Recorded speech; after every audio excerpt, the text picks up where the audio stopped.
Right, gonna knock this off kind of sharpish because it's Monday morning, about 10 o'clock. I haven't done the summary of some really very interesting things that have happened since last Wednesday. Where to start? First of all, oh God, where do I start? Ceremony, IF51, Friday. Strongest ceremony I've had ever here. Almost as strong ever since the early days of my first 10. We knocked for 6, to be honest, which was really interesting because I didn't think that I'd ever get there again. It knocked up the CPTSD to the so drained, the hand shakes. I couldn't see by the end of it.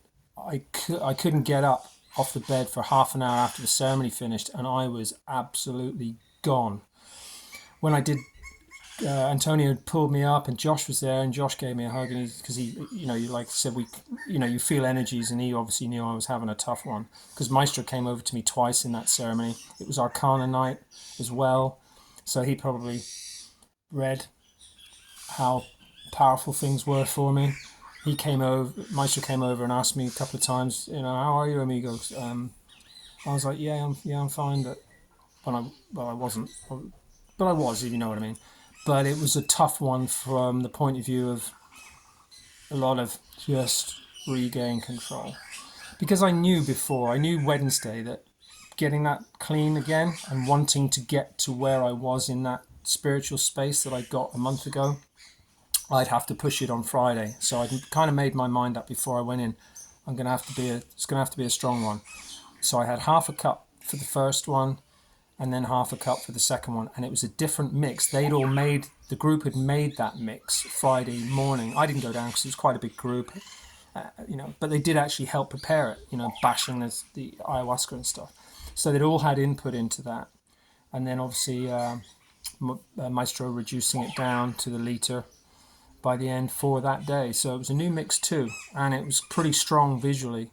And it was quite a nice tasting one by ayahuasca standards. It wasn't unpleasant, but it was strong, and with obviously whatever Maestro is doing, which people overlook. That's the main component in many ways. So super powerful. I kept coming back to some of the things that have been built on, which is why I haven't done this video yet, because naturally these things happen in an ayahuasca ceremony. The statement that everything will happen as it should when the time is right, wherever I got that from 2 years ago, Mama probably, because Josh has got a load of new books on different aspects of ayahuasca, and it's a really good one. I'll try and put it up maybe the next video. It's a really good introduction to everything you need to know in preparation before and for what will happen during ayahuasca ceremonies. And this cropped up in the book. So it wasn't just me, which I knew two years ago. I came to the conclusion, and I tell some of the guests that in time, you'll start to wonder whether not just what happens in ceremony, but the whole time you're in the retreat, that things are supposed to happen the way they do. I've spoken about this a little bit before, about people being sacrificed because things that get said, it can sometimes be uncomfortable. But I was just talking to Josh about it, actually, again, because we both seem to play, interesting roles, because we both, obviously he's the boss, so he's also realized, like me, sometimes, although ayahuasca is 99% of the work, there can be just a block in someone that's the remaining 1%, but it won't go until there's maybe a bit of interaction by people here or something that's said. And it's a bit like just pulling the plug out of the dam to let that water start to flow before the dam bursts.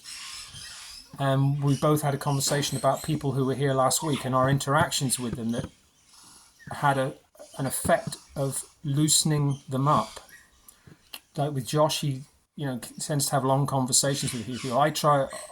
I'm more of a keep it at the preparation level on the first day, when people just ask for the basic tips, and I give away my background so that I'm open about it, and then if they want to feel secure, then because someone's actually said something that is, say, it's trauma related that they're suffering from, because I've spoken about it openly, alcohol past, traumatized through parental issues, bullying, or whatever it is.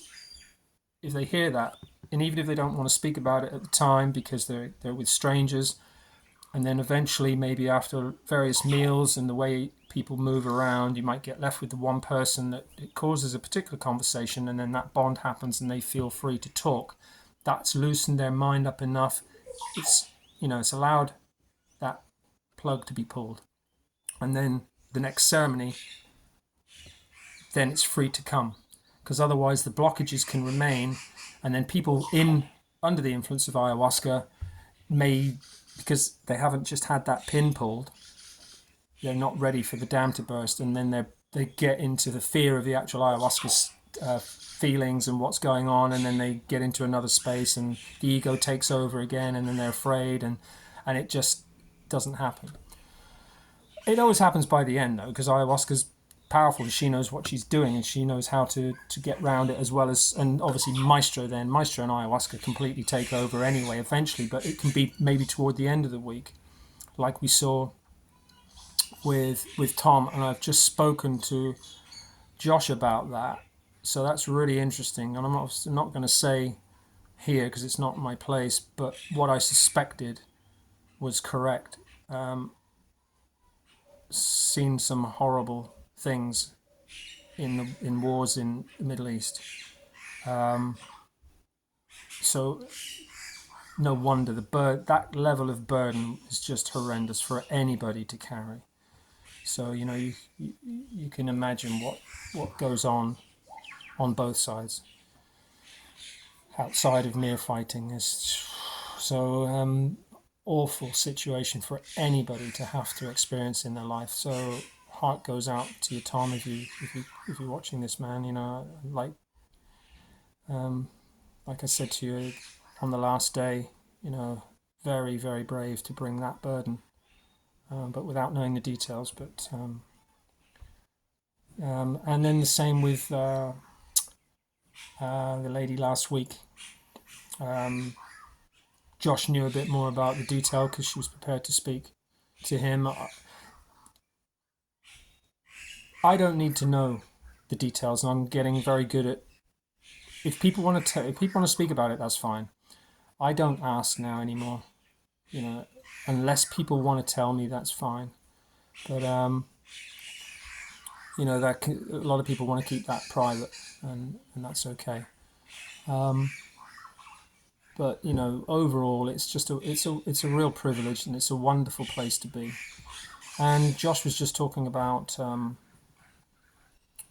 having me involved more in, because he knows another woman who's coming back and she's got a contact with a female shamana, because obviously Josh is hoping to expand, as I've said before, and bring in more female energy, because sometimes maybe the male energy of the shamans, and they're strong shamans, both Urias, and we've got Urias again today, because Maestro Jairo is going off for a gig in Costa Rica. I can't think of the name of the place now, but anyway, so I gave him a big hug on Saturday morning. But he'll be back in 2 weeks. So we've got Maestro Urias again, the dragon, for another 2 weeks, which is, he typical Shipibo, he can be tough. So it should be an interesting week with a new group. We've only 4 this time, so there'll be 6 of us in ceremony tonight. So with me and Josh, so not 8 like last week. So it might be a bit calmer, depending on obviously how people react. But with a bit of luck, it won't be so up and downy and chaotic. But it doesn't matter. It's whatever it happens. I mean, me and Josh are on our path anyway. We accept whatever happens, and we have the experience to just accept it as it is. Which brings me on to what's been the most important thing.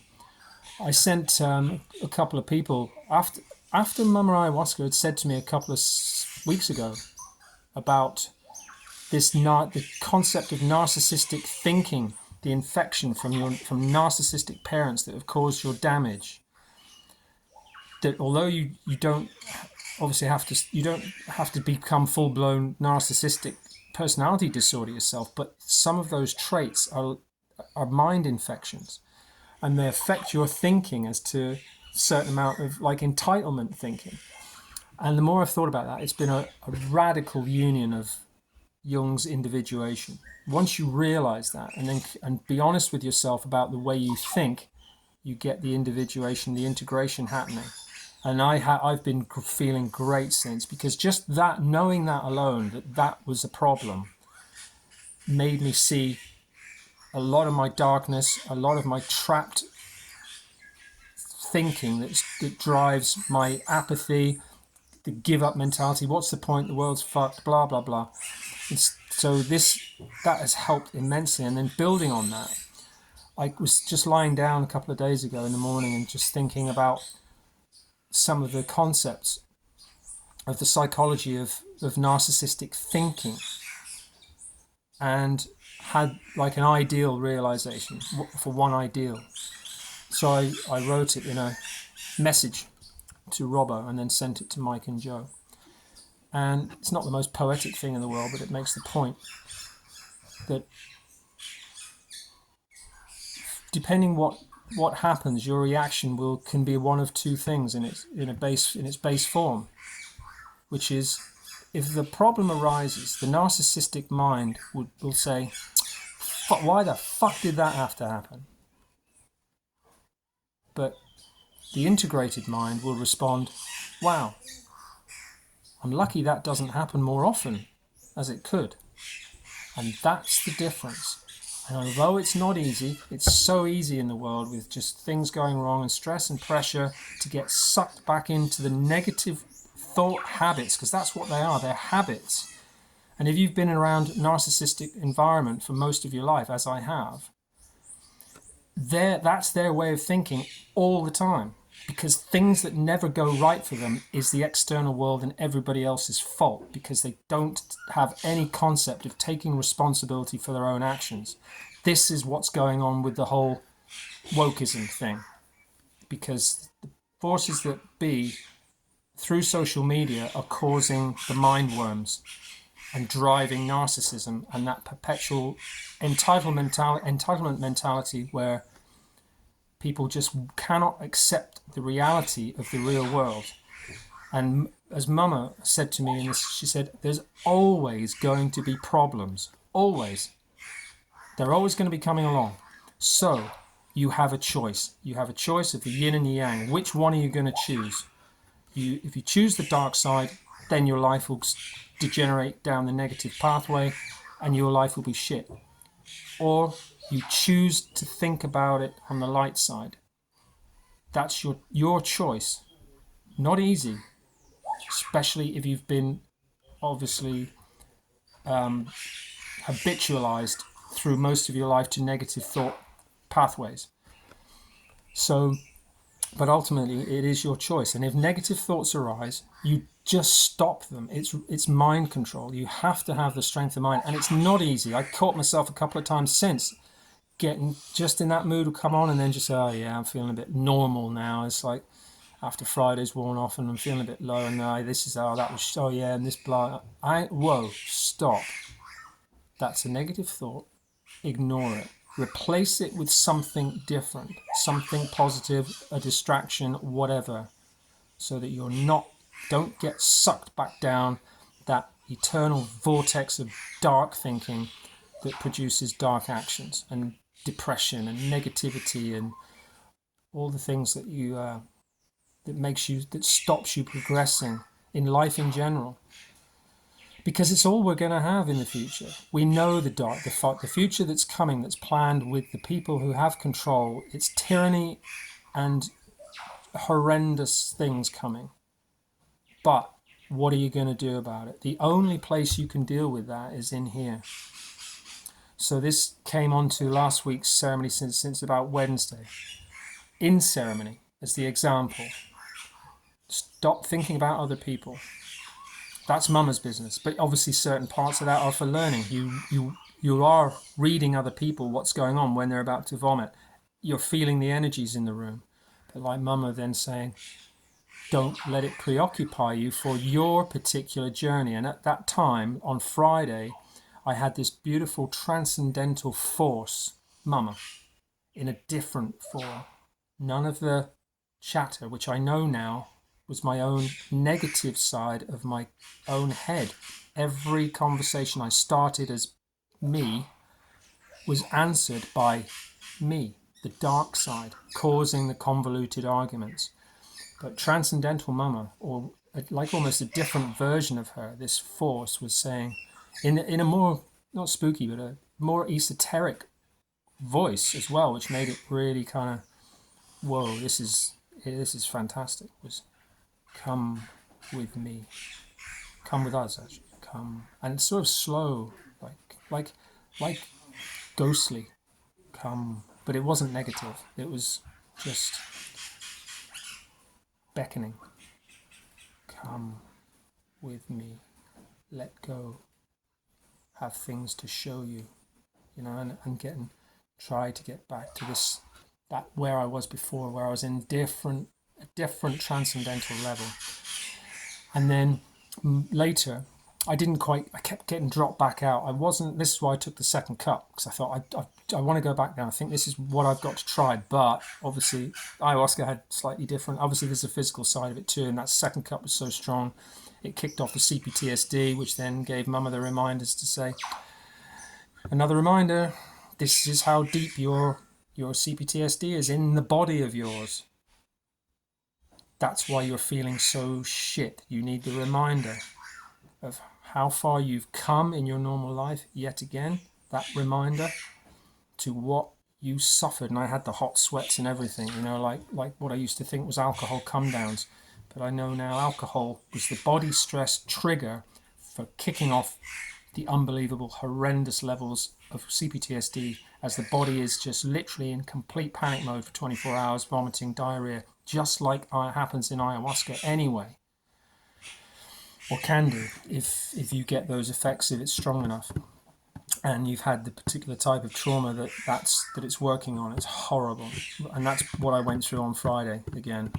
Vomited again, back in the room, didn't even have to try. It just, pretty much I was ready to go.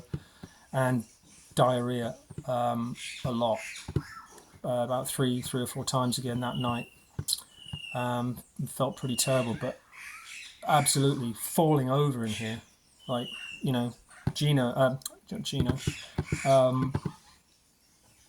Antonio was worried. He stayed outside my room for a while because he could hear me like banging off the wall, like bang against the wall sometimes. I just lost my balance. I fell over nearly. Oh, God knows how many times. I could barely walk. He had to catch me so many times walking back on the pathway.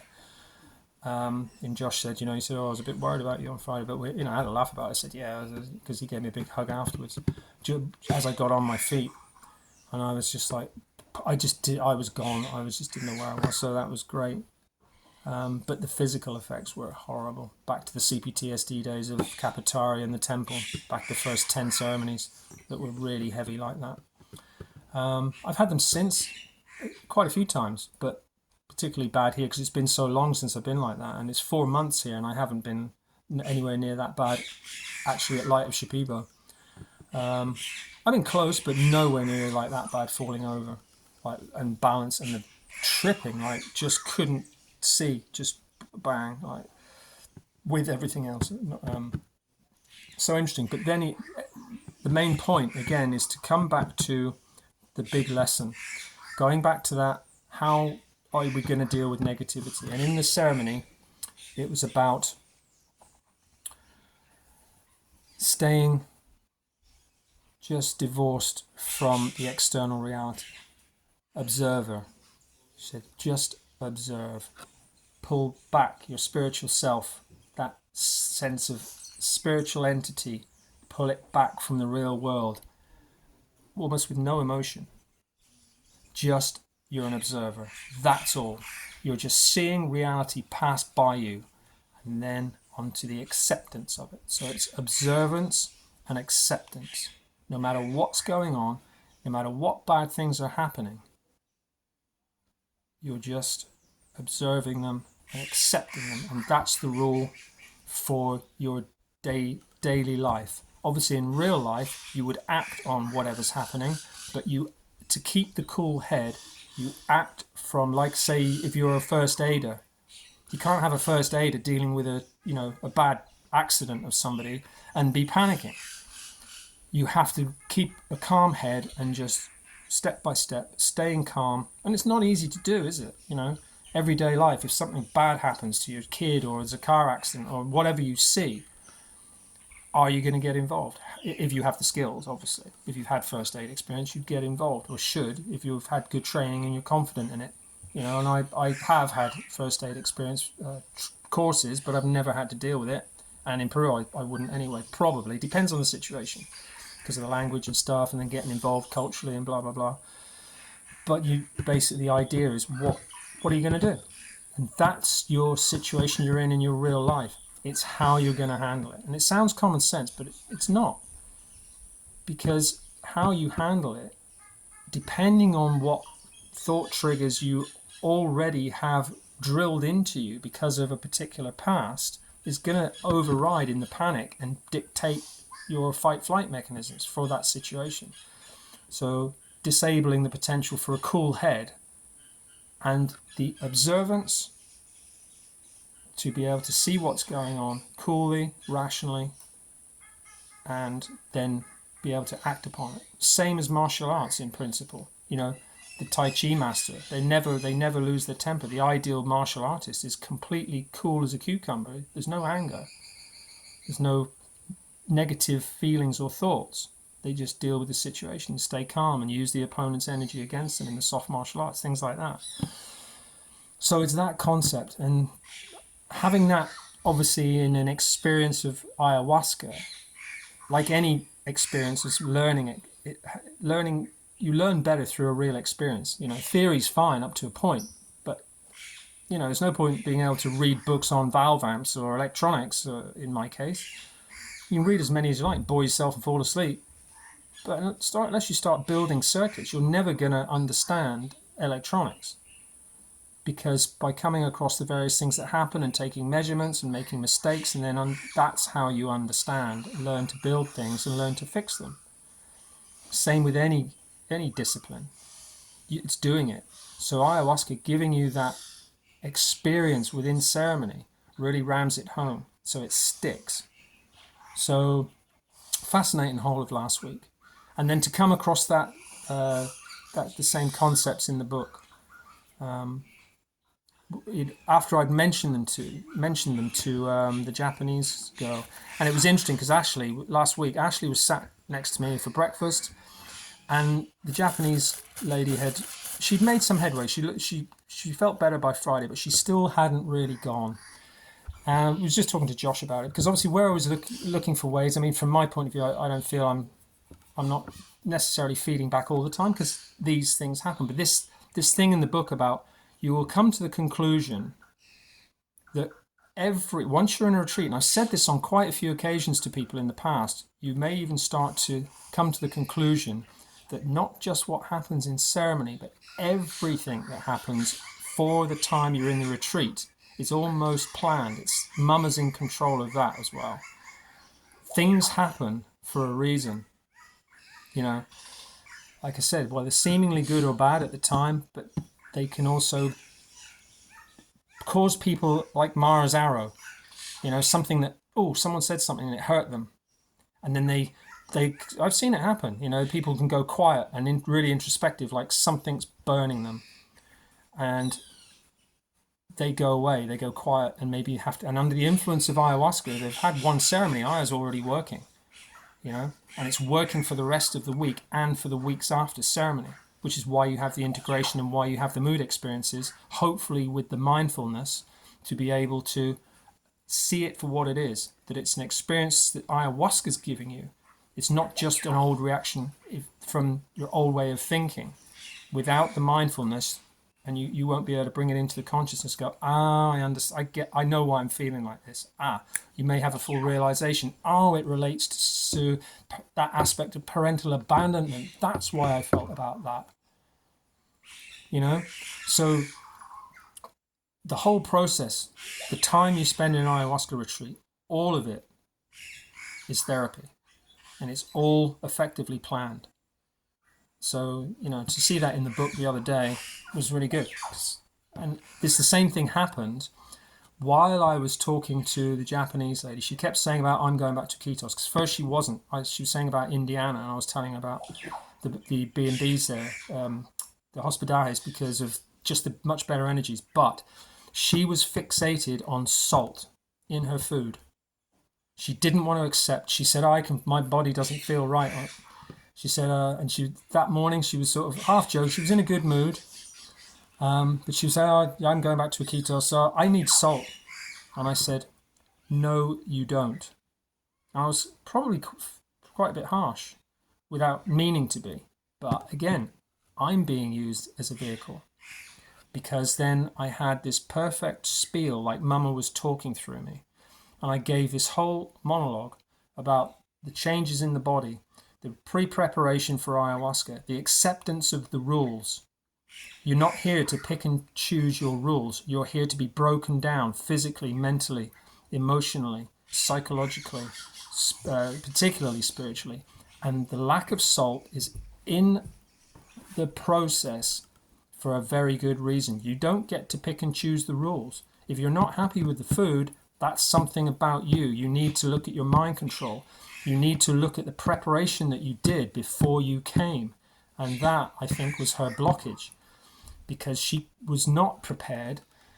And yet, on the other hand, Ashley, for a month before, had really started cleaning up her act. She'd stopped drinking any alcohol. She'd started changing her diet a month before. She'd started meditating much more than she does. She'd done all the right things, and her week, she got the rewards. And then to hear me say that, look at what happened.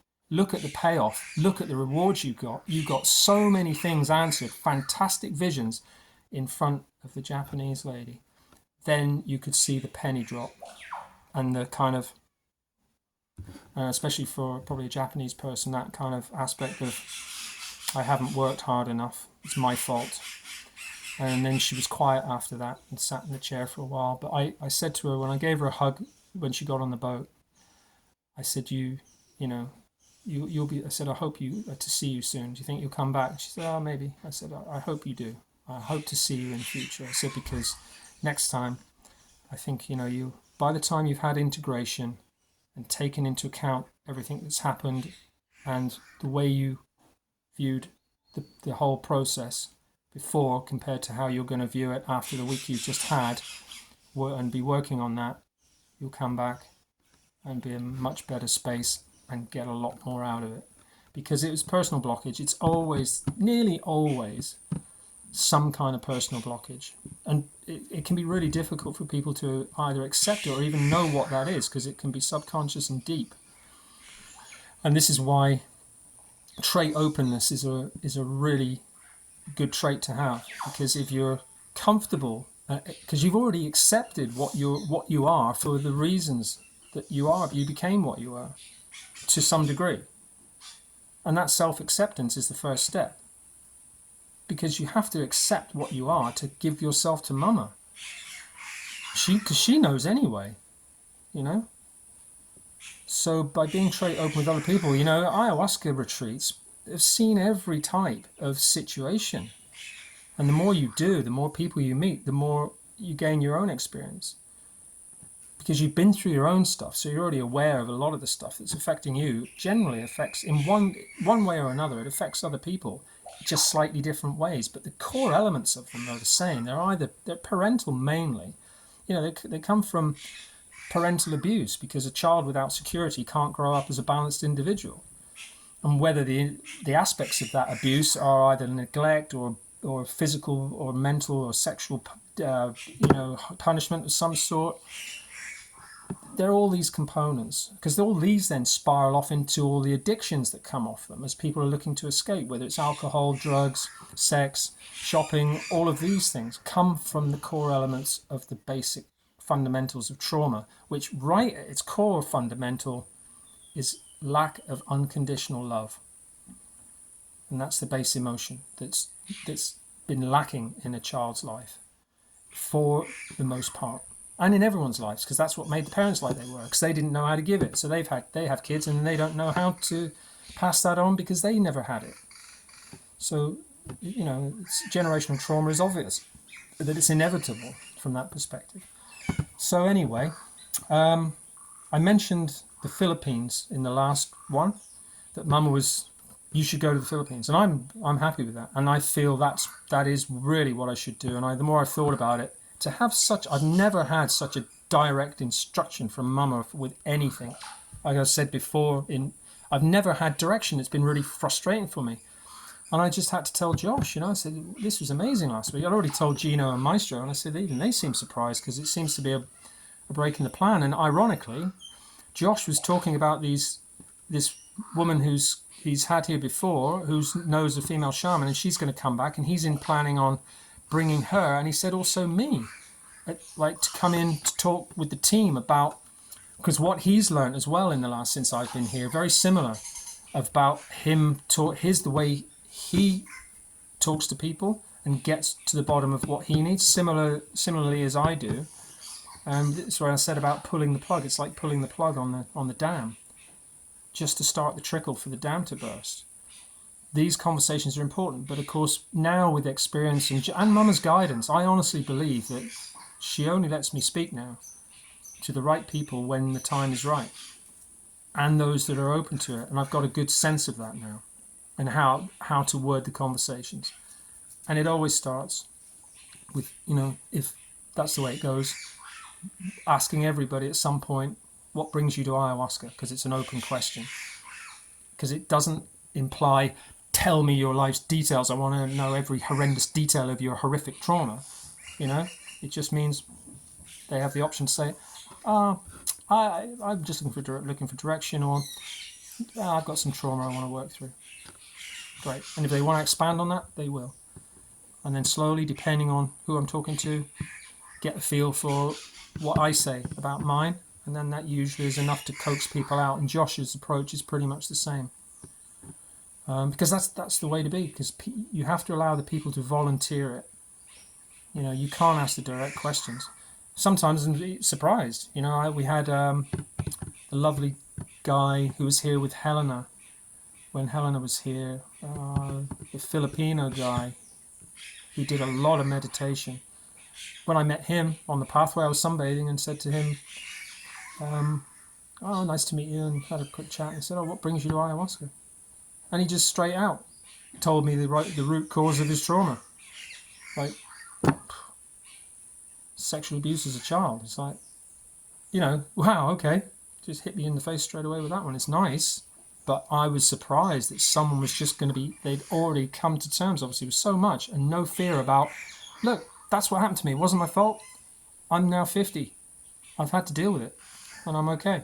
I'm just coming out to iron out some of the stuff with ayahuasca to hopefully get further, finishing off some negativity that it causes me. Wonderful to get that, but most people, no, of course not. They've got all their guilt, their shame, all of the negative emotions that keeps it trapped inside, and that is a difficult, sensitive process to work through.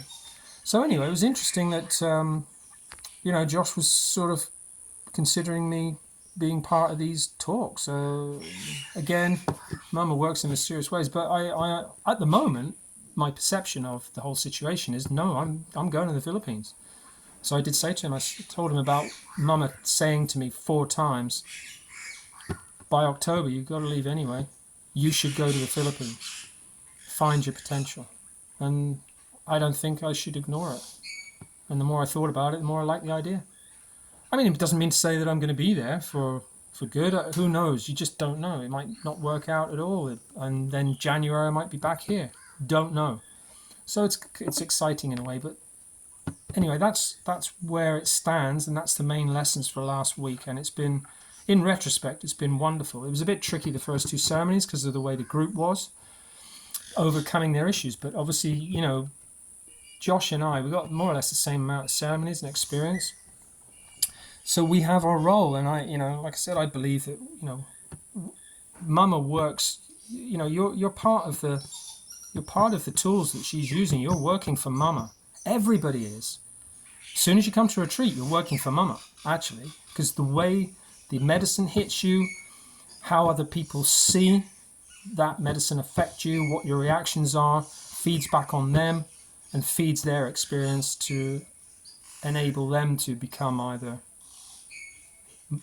healed a little bit better, or open the floodgates, or just become more accepting of seeing someone else go through something. Makes them feel, oh, okay, I don't have to feel embarrassed about that or keep it concealed. Because obviously, it can be difficult for some people, especially if they're quiet, reserved, and they're not trait open, and they're not maybe a particularly strong character. They've been suppressed a lot of their life. There's so many factors. And this is the miracle of ayahuasca, how it unlocks all of these aspects of every individual that come. And even those that seem to have a difficult time and say leave early, which we have had here, I will be working on them. They'll either come to terms with that, they'll do the self-introspection, they'll have the integration process, they'll come to terms with it themselves. And then when they're ready, they'll either find another retreat that will then be better suited to them, that they feel comfortable with, and continue their journey. So everybody, just by being called, if you've come here, I call it you're on the path. If you're called here for any reason, or find yourself in an ayahuasca retreat, you're here for a reason, beyond probably what you think you're coming for yourself. It can be the difference between what you talk to about with other people that can unlock something for them, and you don't even know that that's your role. So it's fascinating, and it's a beautiful thing. When you, again, I said every time, because it's the main pleasure and the main thing I'll leave it on. And Josh and I just had the same thing, we just said, this is what's wonderful. So exciting, in an hour or so. Go down, meet the new group, feel the energies, get a feel for people. Who's going to be the quiet ones, the ones you start to maybe go a bit withdrawn, maybe dealing with something. And then see what they're like on the first day compared to the improvements that they make by the end of the week on the Saturday when everyone leaves. It's a wonderful, wonderful experience to witness that. Just the improvements in people, it's fantastic. So anyway, I'll got ceremony 51 on Friday, ceremony 52 tonight. And depending on how I feel tomorrow, if it's supposed to happen, I'll do the summary tomorrow.